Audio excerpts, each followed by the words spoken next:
بسم اللہ الرحمن الرحیم۔ السلام علیکم۔ ایک درد بری تحریر۔ ماں کیوں مر جاتی ہے؟ بچپن میں جب کبھی اعلان ہوتا کہ فلاں کی والدہ فوت ہو گئی تو میں دوڑ کے گھر آتا، ماں کے دامن سے لپٹ جاتا۔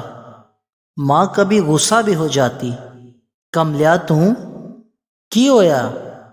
میں تو اظہار سے بھی ڈرتا تھا، موت کے نام سے ڈر سا جاتا۔ نہ جانے کیوں جسم میں ایک لرزہ سا طاری ہو جاتا۔ کبھی کبھی میں سوچتا کہ میں اپنی ماں سے پہلے مر جاؤں گا، لیکن پھر سوچتا کہ ماں بھی تو روئے گی۔ لیکن پھر اگلے ہی لمحے سوچتا کہ ماں کے تو اور بھی بیٹے ہیں، میرے پاس تو ایک ہی ماں ہے۔ رات کو ضد کر کے ماں کے پاس سوتا، ماں دوسری طرف منہ کر کے سوتی تو میں ماں کے اپنی طرف منہ کرنے تک جاگتا رہتا کہ ماں میری طرف منہ کرے، اور جیسے ہی ماں میری طرف اپنا منہ کرتی تو مجھے ماں کی سانسیں تپتے صحرا میں باد صبا کے جھونکوں کی طرح محسوس ہوتی۔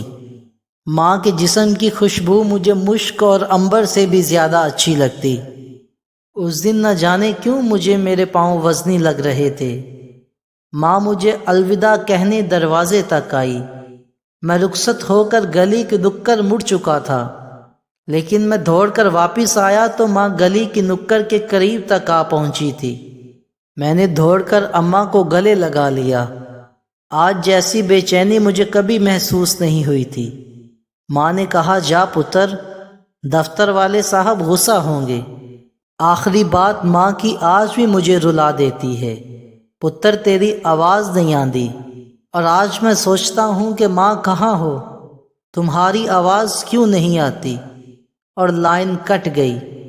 شام کو ماں چلی گئی، لائن ہمیشہ کے لیے کٹ گئی، لیکن دعاؤں کی لائن تو کبھی نہیں ٹوٹی نا۔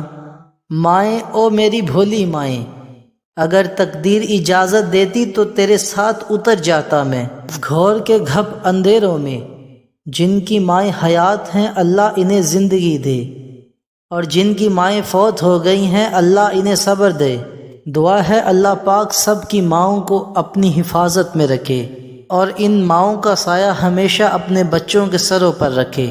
آپ تمام دوستوں سے ایک بار گزارش ہے کہ ایک بار سورۃ فاتحہ اور 3 بار سورۃ اخلاص پڑھ کے ان تمام ماؤں کے لیے صالح ثواب کریں جو اس دنیا سے رخصت ہو چکی ہیں، اور ان ماؤں کے لیے دعا کریں جو ابھی زندہ اور سلامت ہیں۔ اللہ پاک اپنے حبیب کا صدقہ اپنے بچوں پر ان ماؤں کو ہمیشہ سلامت رکھے اور انہیں لمبی زندگی دے، آمین۔